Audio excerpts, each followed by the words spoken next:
அன்பு நேயர்களுக்கு இனிய வணக்கம். மீனம் ராசிக்கார நேயர்களுக்கு நம்ம இன்னைக்கு வீடியோ பதிவுக்கு முழுமையா போறதுக்கு முன்னாடி முருகரை மனதார வணங்கிட்டு வீடியோ பதிவுக்குள்ள போகலாங்க. ஓ முருகா போற்றி, ஓ முருகா போற்றி, ஓ முருகா போற்றி. காக்கும் முருகனே போற்றி. நல்லதே நடக்கும், நல்லது மட்டும் தான் நடக்கும். நம்மளோட மீனம் ராசிக்காரங்க உழைப்பை நம்பக்கூடியவங்களா இருக்காங்க.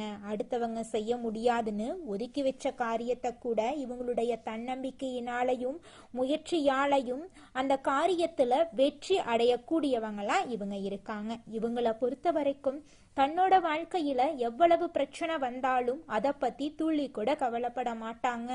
ஆனா நெருங்கிய உறவின் வாழ்க்கையில ஒரு பிரச்சனை வருதுன்னு வச்சுக்கங்க, ஓடி போய் உதவி செய்யக்கூடியவங்களா இவங்க இருப்பாங்க. ராசி மண்டலத்துல நம்முடைய மீனம் ராசி 12வது ராசியா இருக்குதுங்க. மீனம் ராசிக்கு அதிபதி குரு பகவானுங்க. பூரட்டாதி 4ஆம் பாதம், உத்திரட்டாதி, ரேவதி ஆகிய நட்சத்திரங்களில் பிறந்தவங்க மீனம் ராசியை சேர்ந்தவங்களா கருதப்படுறாங்க. நம்மளுடைய மீனம் ராசிக்காரங்களுக்கு நட்பு ராசியா இருக்கக்கூடியவங்க யாருன்னு பார்த்தீங்கன்னா கடகம், விருச்சிகம், மீனம், ரிஷபம், மகரம். இவங்க எல்லாரும் நம்மளுடைய மீனம் ராசிக்காரங்களுக்கு நட்பு ராசியா இருக்காங்க. மீனம் ராசியில பிறந்தவங்க இயல்பாகவே இரக்க குணம் கொண்டவங்களா இருக்காங்க. இவங்களுடைய அழகான பேச்சால எதிரிகளை நண்பனாக்கக்கூடிய அளவுக்கு இவங்களுடைய பேச்சுக்கு திறமை இருக்குதுங்க. உண்மைக்கு புறம்பா எந்த காலத்திலையும் எந்த ஒரு செயலையும் இவங்க செய்ய மாட்டாங்க. அடுத்தவங்க செய்ய முடியாதுன்னு ஒதுக்கி வச்ச காரியத்தை கூட அழகா திட்டம் தீட்டி முயற்சி பண்ணி அந்த காரியத்துல வெற்றி அடையக்கூடியவங்களா இவங்க இருக்காங்க. மீனம் ராசிக்காரர்களே, சனி பகவான் மீனம் ராசியில லக்னத்துல அமர்ந்திருக்கிறாரு. இது 7.5 சனியின் மையப்பகுதிங்க.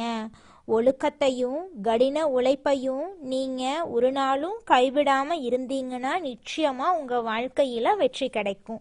அதே நேரத்துல குரு பகவான் 4வது வீட்டுல சுகஸ்தானத்துல அமர்ந்து கஜகேஸ்வரி யோகத்தை உருவாக்குறாரு. இது வீட்டுல மகிழ்ச்சியையும் அமைதியையும் தருங்க. தொழில்ஸ்தானத்துல 4 கிரகங்கள், அதாவது சூரியன், செவ்வாய், புதன், சுக்கிரன் ஒன்றாக அமர்ந்திருக்காங்க. இது வேலையில அதிக அழுத்தத்தை ஏற்படுத்தும். நீங்க அச்சப்படக்கூடாதுங்க. கொஞ்சம் தைரியமா செயல்பட்டாதான் வாழ்க்கையில நீங்க முன்னேற முடியும். சனியின் பார்வை வேலையில அலட்சியம் காட்டாம இருக்க எச்சரிக்குதுங்க. ஜனவரி மாதத்துல கிரகங்கள் லாபஸ்தானத்துக்கு மாறும்போது உழைப்புக்கு பலன் நிச்சயமா கிடைக்கும்.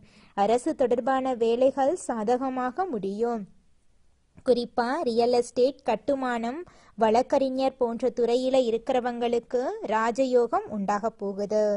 சுக்கிரன் 10வது வீட்டிலும் ராகு 12வது வீட்டிலும் இருக்கிறதுனால செலவுகள் அதிகரிக்கலாம். அதை கண்டு நீங்க பயப்படக்கூடாதுங்க. புதிய வாகனம் வாங்குறது, நண்பர்களுடன் விருந்து நிகழ்ச்சிகள்ல கலந்து கொள்றது போன்ற மகிழ்ச்சியான செலவுகள் இருக்கதான் செய்யுங்க. உங்களுடைய வாழ்க்கையில நல்லதெல்லாம் அடுக்கடுக்கா நடக்க போகுதுங்க. செவ்வாய் 11வது வீட்டில் நுழையிறதுனால பொருளாதார நிலை இந்த ஜனவரி மாதம் அதிகரிக்க போகுதுங்க. சிக்கிய பணம் திரும்ப உங்க கைக்கு வந்து சேரப்போகுதுங்க. பங்கு சந்தை மற்றும் வியாபார ஒப்பந்தங்கள் மூலம் உங்களுக்கு லாபம் கிடைக்க போகுது.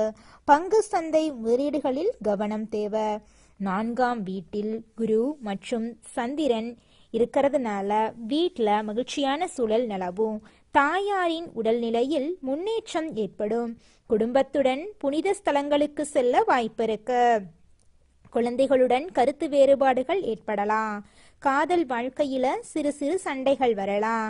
உறவுகள்ல இனிமை திரும்ப போகுது. மீனம் ராசி பெண்களுக்கு இந்த ஜனவரி மாதம் சிறப்பான மாதமாக இருக்கு. வீட்டில் மதிப்பும் மரியாதையும் அதிகரிக்கும். வேலைகளும் அதிகரிக்கலாம். ஆனா உழைப்புக்கேற்ற ஆதாயம் உங்களுக்கு கிடைச்சே தீருங்க. உடல் சோர்வு ஏற்பட வாய்ப்பிருக்கு. கணவரின் தொழில்ல ஏற்றம் ஏற்படும். வீட்டில் சிறு தொழில் செய்யறவங்களுக்கு நல்ல வளர்ச்சி இருக்கும். குழந்தைகளுடன் கண்டிப்பு காட்டாம இருக்கிறது ரொம்பவும் நல்லதுங்க. சனி லக்னத்துல இருக்கிறதுனால நாள்பட்ட நோய்கள் மெதுவாக குணமாகும். ஜனவரி மாதம் உடல்வலி சோர்வெல்லாம் இருக்கதான் செய்யும். நீங்க அச்சப்படக்கூடாதுங்க. உங்களுடைய வாழ்க்கையில நல்லதெல்லாம் அடுக்கடுக்கா நடக்க போகுதுங்க. ராகு 12வது வீட்டில் இருக்கிறதுனால மனசுல பயம் ஏற்படலாம். வாகனம் ஓட்டும்போது கொஞ்சம் கவனமா வாகனத்தை ஓட்டுறது ரொம்பவும் நல்லதுங்க.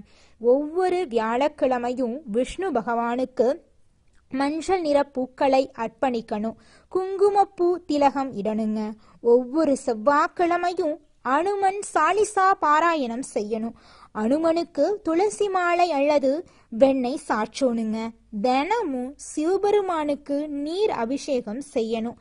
வீட்டில் தலை வாசல்ல மாலை நேரத்துல நெய் தீபம் ஏற்றணும். இந்த பரிகாரத்தை செய்வதன் மூலமாக உங்கள் வாழ்க்கையில் இருக்கக்கூடிய துன்பங்கள் குறைந்து உங்களுடைய எண்ணம் போல உங்க வாழ்க்கையில எண்ணமெல்லாம் நல்லதாவே நடக்கும். கெட்டது அப்படிங்கிற பேச்சுக்கெல்லாம் துளி கூட இடம் கிடையாதுங்க. மீனம் ராசிக்காரங்களே, உங்க வாழ்க்கையில கஷ்டங்கள் வரும்போது அதன் மூலமா கடவுள் உங்க வாழ்க்கைக்கு பாடத்தை கற்றுக் கொடுக்கிறாருங்க. இனிமேல் நீங்க கஷ்டப்படக்கூடாது என்பதற்காக சில விஷயங்களை உங்களுக்கு தெரியப்படுத்துறாருங்க. கிரக நிலைகள் கெடுபலன்களை கொடுத்தாலும் அதை தாண்டி நல்லதை கொண்டு வர நீங்க பவர்ஃபுல்லா இருக்கணுங்க. உங்களுடைய எண்ணம் போல உங்க வாழ்க்கையில நல்லது மட்டும்தாங்க நடக்கும். குலதெய்வம் எங்கேயோ இருக்குது, என்னமோ இருக்குது அப்படிலாம் நீங்க நினைக்க வேண்டாங்க. நீங்க எங்கிருந்தாலும் ஒரு தீபம் ஏற்றி வச்சு அந்த தீப ஒளியில தெய்வங்கள் இருக்கிறாங்க அப்படின்னு நினைச்சு வழிபாடு செய்யுங்க. குலதெய்வமே தெரியாவிட்டாலும் வீட்டில் தீபம் ஏற்றி வச்சு ஏதாவது ஒரு நல்ல நாள்ல குலதெய்வத்தை நினைச்சு வழிபாடு செய்யுங்க. குலதெய்வ வழிபாடு குலம் காக்குங்க, குலம் தலைக்கும். முதல்ல குலதெய்வம், அப்புறம் இஷ்டப்பட்ட தெய்வம், அப்புறம் உங்களுக்கு விருப்பப்பட்ட தெய்வங்க. எந்த கோயிலுக்கு போனாலும் என்ன பண்ணாலும் ஏற்றமில்லை அப்படின்னு நீங்க சொல்லுவீங்க. தினமும் எந்திரிச்ச உடனே சூரிய பகவான நமஸ்காரம் பண்ணுங்க.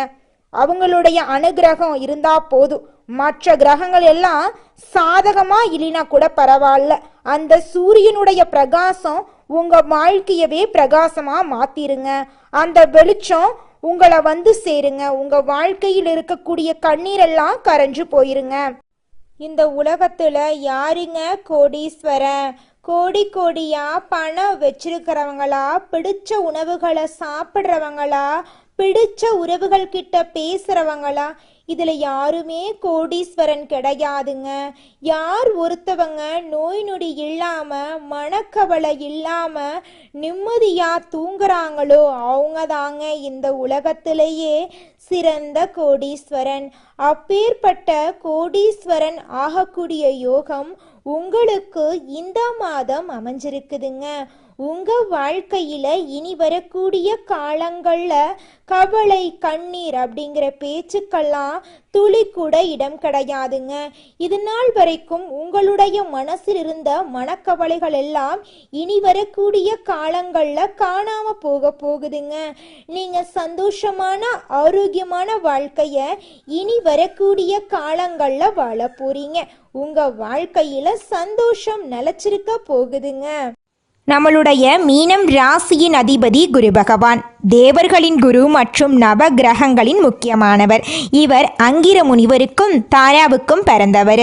குரு என்றால் ஞானத்தின் கடவுள், கல்வி, அறிவு, செல்வம், குழந்தை, குடும்ப சந்தோஷம், உண்மை, நியாயம், தர்மம் ஆகியவை சேர்ந்ததுங்க. குரு ஒரு ராசியில இருந்தா அவங்க மற்றவங்களுக்கு முன்னோடியா திகழ்வாங்க. குரு ஆசிரியராகவும் மற்றவர்களுக்கு சொல்லிக் கொடுப்பதுல முன் உதாரணமாகவும் இருப்பாங்க. மீனம் ராசிக்காரங்க கனிவு, பரிவு மற்றும் பாசம் காட்டுவதில் சிறந்தவங்க. மற்றவர்கள் கஷ்டப்படுவதை பார்த்தா உடனே உதவி செய்ய நினைப்பாங்க. நண்பனோ உறவினரோ கடன்ல சிக்கி கஷ்டப்பட்டா தங்களால் முடிந்த உதவியை இவங்க செய்வாங்க. இவங்க ஆன்மீக உணர்வு உடையவங்க. பக்தி மற்றும் தர்மத்தின் மீது அதிக ஈடுபாடு கொண்டவங்களா இவங்க இருப்பாங்க. கோயிலுக்கு அடிக்கடி சென்று பிரார்த்தனை செய்து மன அமைதி பெறுவாங்க. கலை உணர்வு அதிக லெவலில் இவங்க கிட்ட இருக்கு. நடிப்பு, இசை போன்ற கலை சார்ந்த விஷயங்கள்ல இயல்பாகவே ஈடுபாடு இவங்களுக்கு இருக்கும். இரக்க குணம் அதிகமாக இருக்கு. தியாகம் செய்யும் மனப்பான்மை உடையவங்களாக இவங்க இருக்காங்க. பிறர் நலனுக்காக தன்னுடைய சுகத்தையும் விட்டு கொடுக்கக்கூடியவங்களாக இவங்க இருக்காங்க. மீனம் ராசிக்காரங்களுடைய பலவீனம் என்னன்னு பார்க்கலாங்க. மீனம் ராசிக்காரங்க கனவு உலகத்தில் அதிகமாக வாழ்கிறாங்க. உண்மை என்ன என்பதை மறந்து கனவு உலகத்தில் வாழக்கூடியவங்களாக இருக்காங்க. எதிர்காலத்தில் பெரிய ஆளாக வேண்டும் அப்படின்னு கனவு கண்டு நிகழ்காலத்தில் கவனம் செலுத்த மாட்டாங்க. அதிக நம்பிக்கை வைத்து ஏமாறக்கூடியவங்களாக இருக்காங்க. யார் நல்லவன் யார் கெட்டவன் என்று ஆராய முடியாமல் நல்ல வாய்ப்புகளை இழந்து விடுறாங்க. மன அழுத்தத்தில் இருக்கக்கூடியவங்களாக இவங்க இருக்காங்க. சரியான முடிவுகளை இவங்க எடுக்க மாட்டாங்க. ஒரு பொருளை வாங்கலாமா வேண்டாமா என்று முடிவெடுக்க தாமதப்படுவதால குழப்பங்கள் இவங்க மனசுல உண்டாகுதுங்க. இவங்க இலகுவான மனசுக்காரங்க. தோல்வி அடைந்தா இனிமேல் வெற்றி வராது அப்படின்னு நெகட்டிவா நினைப்பாங்க. மற்றவர்களுக்காக பரிவு காட்டி வீட்டில் சண்டை சச்சரவுடன் இருப்பாங்க. தாராள மனதால குடும்பத்தை கவனிக்காம இருக்கிறதுனால குடும்பத்தில் இருக்கக்கூடியவங்க இவங்க மேல எப்போதுமே கோபமாவே இருப்பாங்க. நல்லதே நடக்கும், நல்லது மட்டும்தான் நடக்கும். நன்றி, வணக்கம்.